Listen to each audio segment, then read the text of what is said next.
मेहनती बहू। ये है कमला जी। इनके पति का देहांत आज से 2 साल पहले ही हो गया था। कमला जी के 2 ही बेटे हैं और वो दोनों शादीशुदा है। बड़े बेटे का नाम है दिनेश, जो कि अपनी छोटी सी जमीन में खेती बाड़ी का काम करते हैं, और छोटे बेटे का नाम है राकेश, जो एक प्राइवेट कंपनी में जॉब करते हैं। अब जरा इनसे मिलिए। ये है बड़ी बहू पूजा, जो कि गांव की रहने वाली है और पूरा दिन घर के काम में लगी रहती है।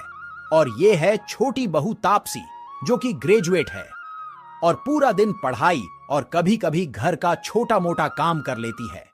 एक दिन छोटी बहू किसी अखबार में विज्ञापन देखकर अपने पति के पास आई और बोली, सुनिए जी, हमारे बगल में जो बड़ा सा प्राइवेट स्कूल है ना, उस स्कूल में टीचर की वैकेंसी निकली है। अगर आपकी इजाजत हो तो मैं वहाँ इंटरव्यू देने चली जाऊं। तापसी, यह भी कोई पूछने वाली बात है? आखिर इतनी पढ़ी लिखी होने का क्या फायदा जो घर में सिर्फ खाना बनाओ। अगले दिन तापसी इंटरव्यू देने जाती है और शाम को आते वक्त मिठाई का डिब्बा लेकर घर आती है, क्योंकि उसकी नौकरी पक्की हो जाती है। घर आते ही अपने पति से कहती है, राकेश जी, आज मैं बहुत खुश हूँ, मेरी नौकरी लग गई। अरे तापसी, यह तो बहुत खुशी की बात है। आज से मेरी पत्नी तो नौकरी वाली हो गई है। कम से कम घर के खर्चों में तो हाथ बटाएगी। तभी बड़ी बहू पूजा भी आ जाती है और अपनी देवरानी को बधाई देते हुए कहती है, यह तो बहुत खुशी की बात है तापसी, तुमने अपनी पढ़ाई का सही उपयोग किया। काश मैं भी तुम्हारे जैसी ग्रेजुएट होती तो मैं भी नौकरी करती। तभी कमला जी भी आ जाती है और कहती हैं, अरे, बाहर जाकर नौकरी नहीं कर सकती तो घर में बहुत सारे काम होते हैं, अगल बगल के कपड़े ही सील ले, उससे भी आमदनी हो जाती। लेकिन नहीं, तुम्हें घर में बैठने से फुर्सत मिले तब तो कुछ करोगी। हाँ भाभी, सासू माँ सही कह रही है, घर में भी तो आप कुछ काम कर सकती हैं। आप चाहे तो अपना बुटीक खोल सकती है।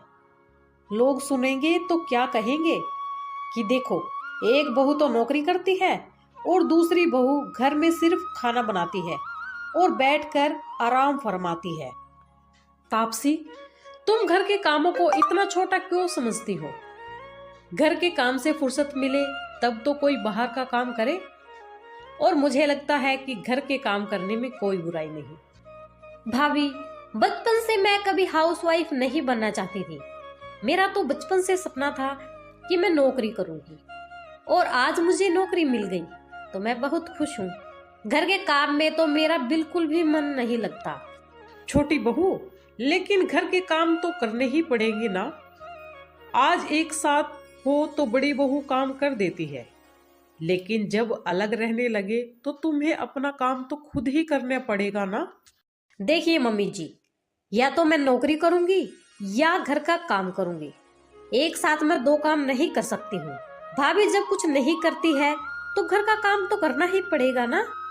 बड़ी बहू पूजा चुपचाप खड़े होकर अपनी देवरानी तापसी की बातें सुनती रही, क्योंकि वह स्वभाव से सीधी थी, इसीलिए उसने कुछ नहीं बोला। तापसी जब से नौकरी लगी थी, उसे अपनी नौकरी का घमंड हो गया था। संडे का दिन था, सब लोग देर से सोए हुए थे, लेकिन पूजा सुबह सुबह उठकर घर में झाड़ू लगा रही थी।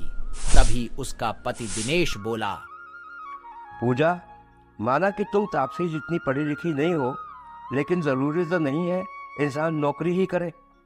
तुम क्या अपनी पूरी ज़िंदगी इसी तरह झाड़ू लगाने और घर के काम में बिता दोगी? अपना काम तो नौकरी से भी अच्छा होता है पूजा। सही कह रहे हो। आपकी मम्मी जी भी कई दिनों से कह रही थी कि मुझ में कढ़ाई सिलाई का हुनर तो है, मैं अपनी खुद की दुकान क्यों नहीं खोल लेती हूँ। मैं आपसे पूछने ही वाली थी। पूजा, इसमें पूछने की क्या बात है? अगले महीने मैं शहर में तुम्हारे लिए कोई किराए की दुकान ढूंढ दूंगा। लेकिन दिनेश, इतने पैसे हमारे पास कहाँ से आएंगे? देखो पूजा, तुम उसकी चिंता मत करो। मैं कई दिनों से नोटिस कर रहा था कि जब से तापसी ने नौकरी ज्वाइन की है, तब से माँ का रवैया तुम्हारे प्रति बदल गया है। तुम्हारी इस तरह से इज्जत नहीं होती जैसे कि तापसी की करती है। माँ को ये लगता है कि तापसी नौकरी करती है, इसीलिए वह तुमसे ज़्यादा काबिल है, इसीलिए तुम्हें कुछ ना कुछ तो करना ही होगा। घर के कामों के लिए हम कोई नौकरानी भी तो रख सकते हैं। इतना बोलकर दिनेश अपने खेत पर चला जाता है। एक दिन कमला जी की पड़ोसन बिमला उनके घर आई। ड्राइंग रूम में बैठकर दोनों आपस में बात कर रही थीं कि तभी बड़ी बहू पूजा चाय और बिस्किट लेकर आई। अरे बड़ी बहू, मुझे आए आधा घंटा से ज्यादा हो गया, लेकिन छोटी बहू अभी तक नजर नहीं आई। कहाँ है वो? बिमला, तुम्हें नहीं पता छोटी बहू अब नौकरी करने लगी है? तुम्हारे आने से 5 मिनट पहले ही नौकरी करके घर आई है। अपने कमरे में आराम कर रही होगी। अभी बुलाती हूँ उसे। अरे ओ छोटी बहू, जरा इधर आओ तो, बिमला आई है, तुमसे मिलना चाहती है। छोटी बहू ने अपने कमरे से आकर बिमला जी को नमस्ते किया। नमस्ते आंटी जी, कैसी हैं आप? अरे बेटा, नमस्ते नमस्ते, मेरे बगल में बैठ जाओ। क्या बताऊं आंटी जी, जब से मैंने नौकरी ज्वाइन करी है, नौकरी से आते ही थक जाती हूँ, इसलिए आकर अपने कमरे में आराम कर रही थी। कमला, आपने बताया नहीं कभी कि आपकी छोटी बहू नौकरी करने लगी है। अरे बिमला, मैं तुम्हें बताना भूल गई। अभी कुछ दिनों से पहले तापसी नौकरी करने जा रही है। कमला, आपकी दोनों बहुएं कितनी अच्छी है।